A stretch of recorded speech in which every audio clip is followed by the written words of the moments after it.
Guys, good morning. Andito na ako sa embassy, guys. Ayan. Sa embassy ng Pilipinas.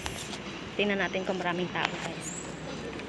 So, naipasa ko na yung requirements ko, guys. Kinakabahan ako, eh. So, ang daming tao ngayon, guys. And guys, ang dami ding nakapila, guys. Nagaantay kasi for renewal din sila yung iba dyan. Then doon, meron din doon sa kabila, guys. Hi guys, so tapos na akong mag-renew ng passport, guys. Napasa ko na yung aking mga requirements. So, tinext ko si Dudong kasi ayun guys, embassy, ito yung embassy, guys. So, tinext ko si Dudong. Sabi ko tapos na ako. Kasi sabi niya kasi pagkatapos na i-text daw siya. So, hindi ko in-expect na kinunan niya pala ako ng binook niya pala ako ng taxi, guys. So, waiting ako ngayon sa labas. Kasi mag-taxi ako pa uwi. O, diba? Social. Hindi na ako mag-commute, guys. Oy! Nagtawag siya ng taxi. So, sila na magbayad yun. Oy. So, akala ko talaga maglakad. Kasi malayo-layo dito, guys. Malayo-layo dito yung lalakarin mo. Kasi looban kasi itong embassy dito sa Singapore. So, malayo yung lakarin mo pupunta doon sa MRT, guys. Kasi maglalakad ka papunta doon sa dulo. So, since may alaga ako, si Duday. O, andyan dito na, guys. Sige, bye-bye. Hi, guys. Andito na ako. Nagkamali pa yung taxi driver. Uy. So, doon ako binaba sa katapat namin na kondo, guys. So, katabi namin na kondo. Andyan. Kondo din kasi yan, diba? Tapos dito yung kondo namin, o, sa kabila. So, doon, lumiko na siya doon. Sabi ko gano'n, never mind, uncle, never mind. Kasi, sabi ko para kasi yung babayaran ni Dudong nasa $16.40. O, sayang din yan, guys. Kaso, ibaba pa niya ako doon. Baka save pa ako ng $1 or $2. Sabi ko, maglakad na lang ako papunta dyan. Malapit naman na, eh. Diba, guys? Nilibre na nga tayo ni Dudong ng taxi, eh. Kayaan nyo na, guys, kasi malapit lang naman siya, eh. So, andito na naman ako sa kondo namin, o, diba? Malapit na naman yung binabaan ko. Andito na ako, guys. So, pero kwento kay Dong mamaya na doon ako niliko ng taxi driver sa kabilang kondo. Kasi akala siguro ng driver andun ako nakatira sa kondo na yun. So, i-believe, guys, yung akala ni Dodong mga alas 3, alas 2 pa ako mga kalabas doon sa embassy kasi marami din kanina maraming tao din kanina. So, nagulat ako kasi mga 25 minutes tapos na ako, guys. So, nagulat yung si Dudong. Sabi, ha? Tapos ka na? Diba, kung inantay nila ako, di nakasid sana sila nakasid ka sana si Dudong ng mga $17, diba? So, hindi naman kasi nila alam, eh. So, hindi kasi alam ni Dudong na mabilis lang. Hindi ko rin naman alam, mabilis lang. Kasi wala naman tayong idea, diba, kung ano. Init, oy.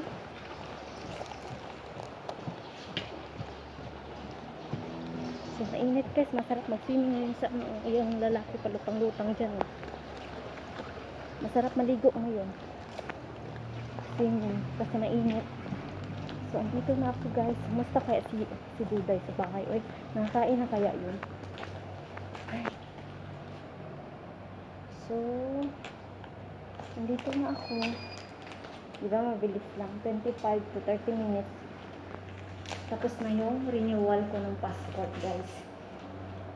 So, kung tatanungin nyo naman, guys, kung ano yung mga requirements ang kailangan sa mamaya, sabihin ko lang sa inyo mamaya paggabi sa bahay, kung may bala kayo mag-renew, kung andito na kayo sa Singapore, tapos may bala kayo mag-renew, first timer kayo, o kaya naman hindi nyo alam kung anong mga requirements, nakalimutan nyo, so sabihin ko mamaya, ha, para may idea kayo kung ano yung mga dadalhin nyo ng mga requirements pag nag-renew kayo ng passport dito sa Singapore. So, see you na lang mamaya, guys. Tuloy ko yung vlog ko, okay? Hi guys, andito na ako sa bahay. Pasensya na kayo sa ilaw ko, guys. Masyado man siyang masilaw, eh. So, sabihin ko sa inyo kung ano yung mga dapat yung dalhin kapag nag-renew kayo ng inyong passport. Kung first timer kayo, kaya first timer kayo, o kaya naman dito na kayo nag-work na gusto nyo mag-renew ng passport, kaso nakalimutan nyo kung ano yung mga requirements, so sasabihin ko sa inyo, kasi simple lang naman yung mga requirements guys, 5 lang naman yung mga requirements. Number 1 guys, kailangan nyo ng ayan, itong aking, yan o, ako yan guys, maganda ko no. Maganda mo ako sa picture, uy. So, ayan guys, kailangan, ito yung sinatawag na working pass dito or working permit. Work permit guys. So, kailangan nyo ng Xerox nito.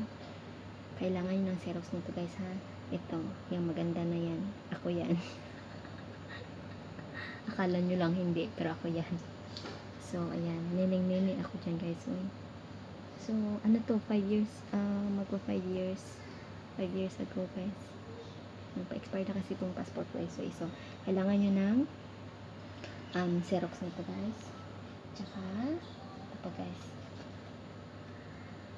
So, syempre, hindi mawawala ang inyong passport. So, ito guys, passport. So, wait lang guys. Takpan ko na lang guys. Kasi natakot ako ba?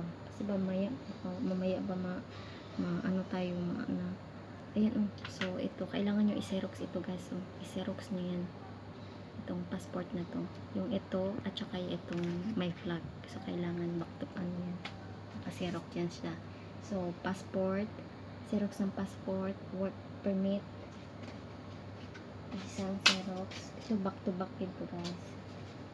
So itong inyong yung appointment nyo guys, kasi syempre bago naman kayo pumunta ng embassy, dapat may appointment kayo, so hindi ka pwedeng mag-walk-in lang doon na kailangan yung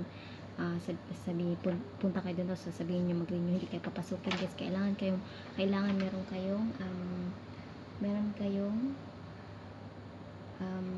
appointment, katibayan na may appointment kayo nitong araw na to. So kailangan yan pakita nyo doon sa may guard, kaya doon sa sa window bago kayo papasok mismo doon sa pinaka-opisina.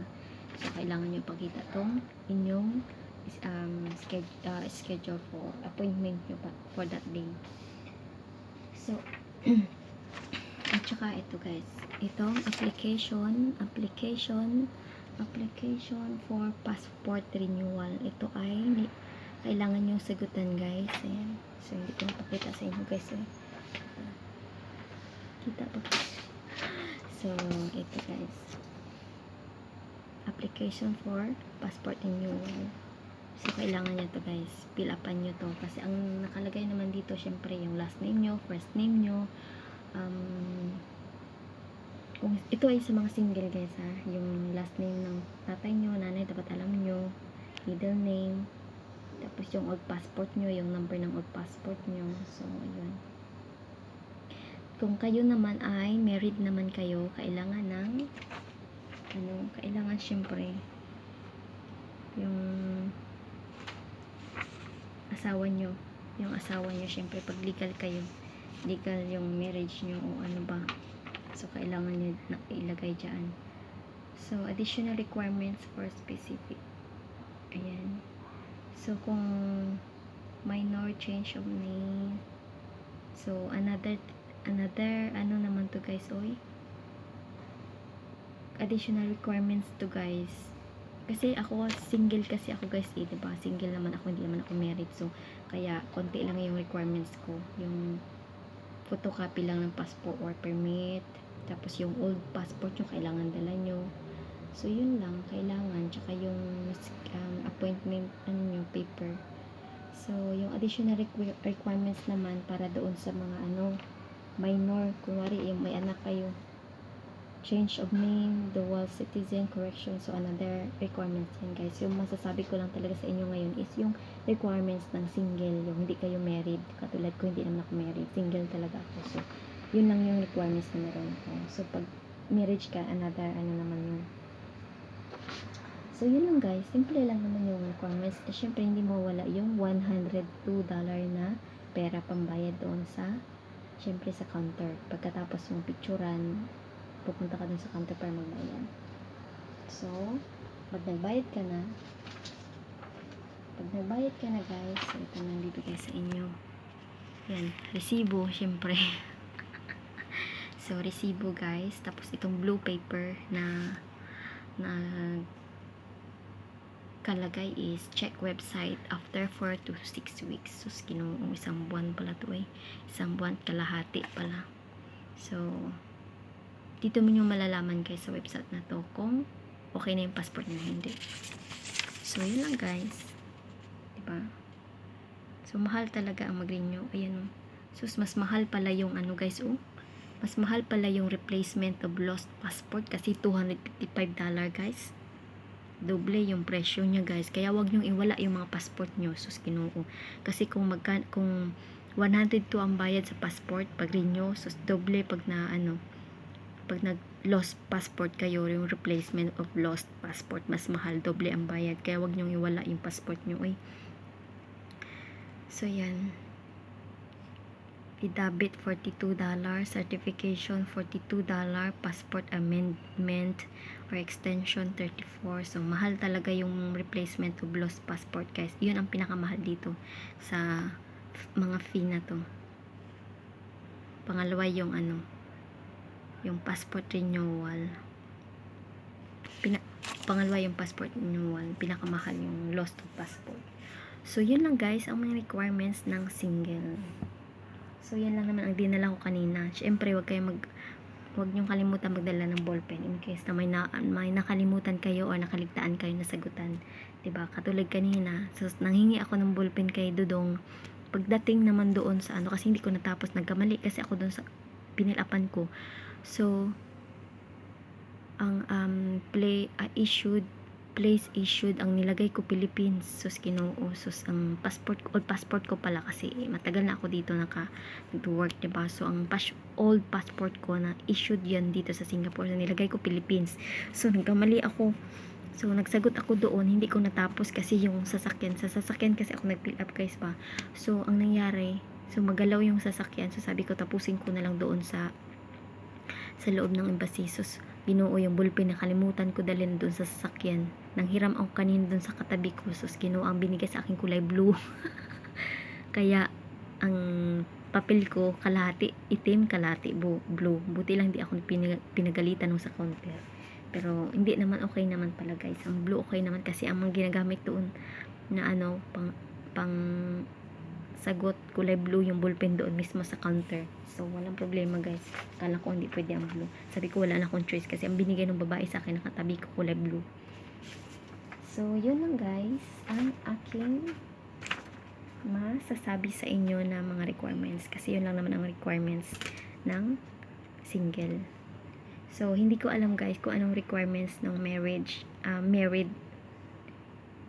kapag married ikaw, pag nag-work ka dito na married ka. So kasi hindi naman ako married, kaya wala akong alam dyan guys. Kaya ang masasabi ko lang talaga sa inyo is about single. Okay, so yun lang guys ang aking, so nagulat ako, sobrang bilis kanina guys, 35 minutes tapos na ako. So akala ko talaga mag-antay ako ng matagal. So yun lang guys ang aking masasabi sa inyo na mga requirements. So see you on my next vlog na lang guys. Kung may tanong kayo sa akin about dito, kung na alam ko, sagutin natin yan. So kung bayad is 102 guys. Ay, kung tatanungin nyo pala guys kung sino magbabayad sa pagdating sa renew ng passport, so depende yan sa amo guys, kasi yung amo ko dati, yung first amo ko ang nagbayad ng aking passport. Pag tuwing nagre-renew ako ng passport, siya ang nagbabayad. Ay, isang beses lang naman, 2 beses pa, isang beses ako nagpalit ng passport nung andun ako sa kanya, nung time na nagwo-work ako. So siya ang nagbabayad sa akin guys, hatid sundo ako, tapos sila nagbayad sa passport ko sa renewal. So ang pagbayad sa passport is depende sa amo guys, kasi hindi sila talaga obligado na magbayad ng passport mo, kasi unang-unang passport na yan is sa atin yan. Kasi kahit saan tayo magtrabaho, kailangan natin ng passport. Kailangan natin mag-renew ng passport para tuloy-tuloy ang work. So, hindi, para sa akin kasi, hindi obligado ang amo na magbayad ng passport. Swerte na lang kung sila kusa ang magbabayad ng passport sa renewal.